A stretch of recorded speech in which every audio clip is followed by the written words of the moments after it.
विश्व में बढ़ती अशांति, युद्ध, तनाव और अनिश्चितता के बीच अब एक बार फिर आध्यात्मिक चेतना का महाआह्वान।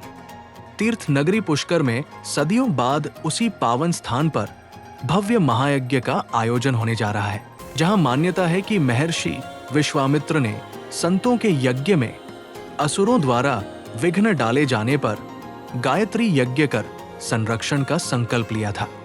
8 मार्च से 19 अप्रैल 2026 तक 200 वेदियों पर 43 दिनों का विराट यज्ञ आयोजन प्रस्तावित है।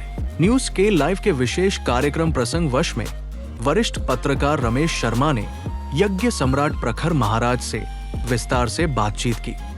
प्रखर महाराज ने बताया कि इस महायज्ञ में देश भर से 1 करोड़ से अधिक विप्र बंधुओं के शामिल होने की संभावना है। ये आयोजन विश्व शांति, सनातन संस्कृति के पुनर्जागरण और आध्यात्मिक जागरण का महाअभियान बताया जा रहा है। तैयारियां तेज है, श्रद्धालुओं में उत्साह चरम पर है। क्या ये महायज्ञ विश्व शांति की नई दिशा तय करेगा? देखिए न्यूज के लाइव का विशेष साक्षात्कार प्रसंग वश में वरिष्ठ पत्रकार रमेश शर्मा के साथ। नमस्कार, प्रसंगस में आप सभी का स्वागत है। प्रसंगस में आज हम पहुंचे हैं पुष्कर में सावित्री मंदिर के नीचे स्वामी प्रखर महाराज के सानिध्य में एक बड़ा विशाल यज्ञ, गायत्री यज्ञ होने जा रहा है, जिसको लेकर के पिछले 1 साल से तैयारियां चल रही है। और अब उस कार्यक्रम को, इस पावन कार्यक्रम को जो विशाल स्तर पर किया जाना है, उसको लेकर लगभग तैयारियों को अंतिम रूप दिया है। महाराज जी स्वयं आज मौजूद हैं। आपने यहाँ सारी व्यवस्थाओं का अवलोकन किया है। तो इस यज्ञ के बारे में, जैसा कि बताया भी जाता है, सनातन धर्म में भी बताया जाता है कि ये यज्ञ काफ़ी महत्वपूर्ण है। और ज़्यादा महत्वपूर्ण इसलिए हो जाता है कि जो स्वामी जी ने एक निश्चय किया, संकल्प लिया कि ये यज्ञ केवल मात्र ब्राह्मणों के लिए होगा, ब्राह्मण ही करेंगे और हर प्रकार से हर तरह का सहयोग ब्राह्मणों का ही होगा। महाराज जी, आपका बहुत बहुत स्वागत करते हैं। इसकी कल्पना आपके दिल में कैसे आई, आपके विषय में किस तरह की आई और इस स्थान को आपने कैसे लिया? देखिए, आगामी 8 मार्च से 19 अप्रैल 2026 तक शतगायत्री पुरस्चरण महायज्ञ का विराट आयोजन, अभूतपूर्व आयोजन या पुष्कर राजस्थान में संपन्न होने जा रहा है। 43 दिन के इस कार्यक्रम को संपन्न करने के लिए 2000 त्रिकाल संध्या वंदन तत्पर कर्मनिष्ठ ब्राह्मण इसमें भाग लेंगे और 43 दिन में यज्ञ को पूर्ण करेंगे। शतगायत्री का अभिप्राय 100 गायत्री पुरस्चरण। एक गायत्री पुरस्चरण 24 लाख गायत्री मंत्र को जब जब किए जाते हैं, उस पर 10 मंत्र हवन किए जाते हैं, तर्पण किए जाते हैं, मार्जन किए जाते हैं, तब जाकर के गायत्री पुरस्चरण पूर्ण होता है। जब कोई ब्राह्मण एक गायत्री पुरस्चरण कर लेता है जीवन में, वो तरन तारण हो जाता है। तो अपना कभी तर लेता है और दूसरा को भी तारने की समर्थ उसके अंदर में उत्पन्न हो जाता है, सिद्ध हो जाता है। उसके सारे एक्शन राष्ट्रहित के हित में होने लग जाता है। ऐसी स्थिति में ये पुरस्चरण का ये जब फल देखा गया, जिन दिन में पुरस्चरण पहले किया या तो 100 पुरस्चरण, ये यज्ञ इसलिए संपन्न हो रहा है कि वर्तमान समय में भारत ही नहीं, संपूर्ण विश्व विविध संकट से ग्रसित है। ये संकट इतने भयावह है, इन संकट से बचने का कोई रास्ता दिखता नहीं। कोई आतंकवाद है, का मार काटा है, एटम बम की धमकी है, और भारत में भी रोज विश्व के अंदर में एक संगठन का हिंदू को खत्म करो, हिंदुओं को नेतृत्व देने वाले ब्राह्मण समाज है, इनको ही खत्म किया जाए। और ऐसे षड्यंत्र के तहत जो कुचक्र रची जा रही है, उस कुचक्र का भी कुछ कुछ उदाहरण देखने को मिलता है। पिछले कुछ दिन पहले दिल्ली में एक कार में बम फट गई, उस कार से निकले कौन ये भी पता सारे दुनिया को। 3000 किलो RDX, राइजन नाम के जहर, साथ साथ इसका तार कनेक्शन संपूर्ण भारतवर्ष में एक विशेष प्रजाति के साथ जुड़ा, पाकिस्तान से जुड़ा, बांग्लादेश से जुड़ा, टर्की से जुड़ा, अरब कंट्री से जुड़ा, अमेरिका से जुड़ा।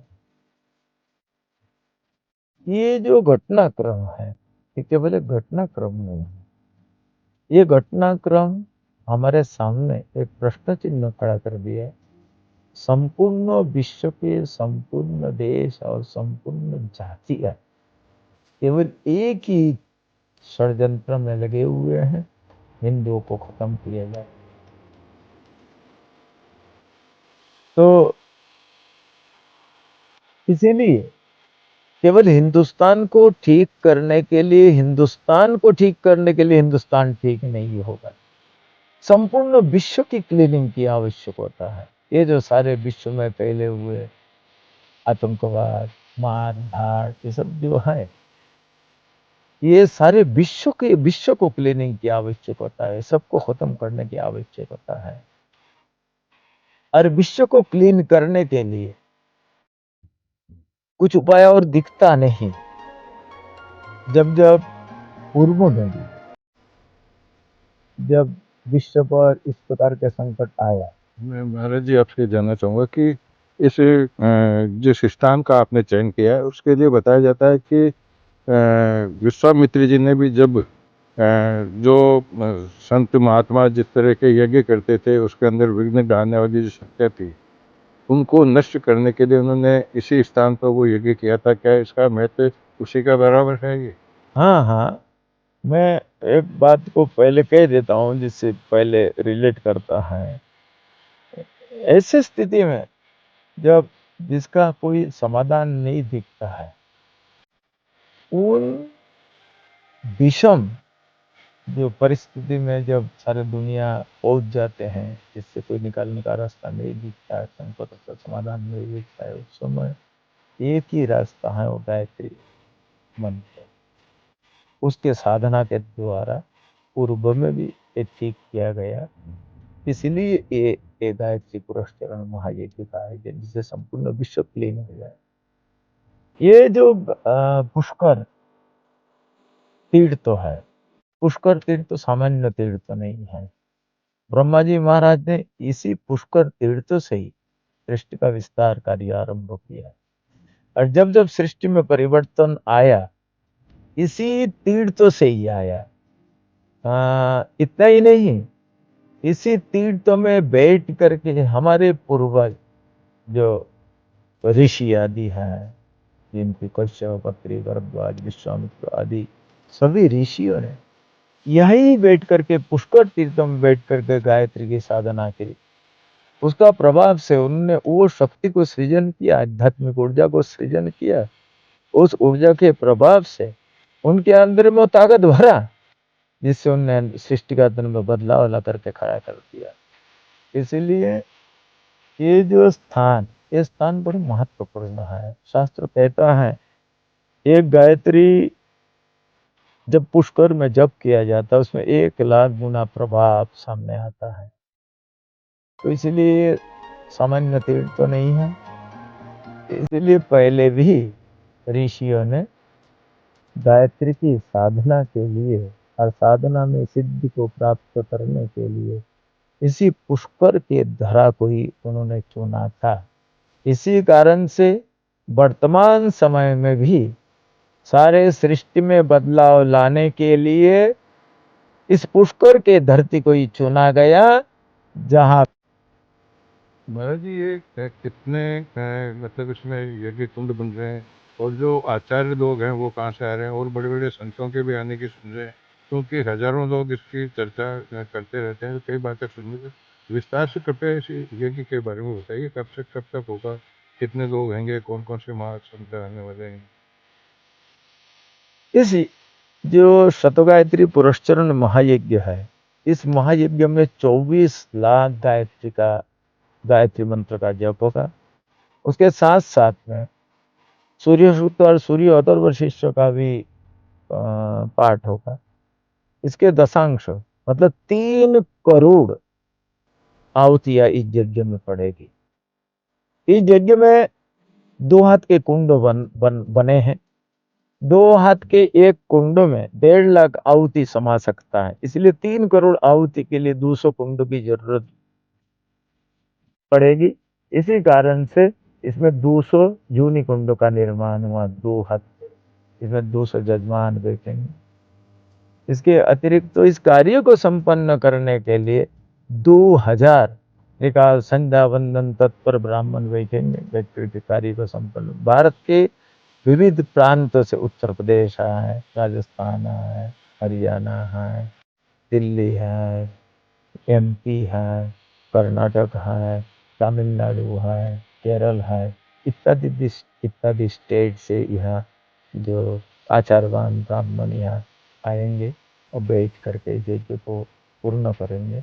यज्ञ के आचार्य हैं सनामधन्य पंडित वेदमूर्ति सुनील दीक्षित जी, काशी के हैं। उपाचार्य हैं गणेश जुगलेकर जी, वो कर्नाटक के है, वो कर्नाटक के। तो इस प्रकार से ये देश के प्रख्यात जो अति विशेषज्ञ विद्वान है, विद्वानों की टीम बैठ करके इस कार्य को संपन्न करेंगे।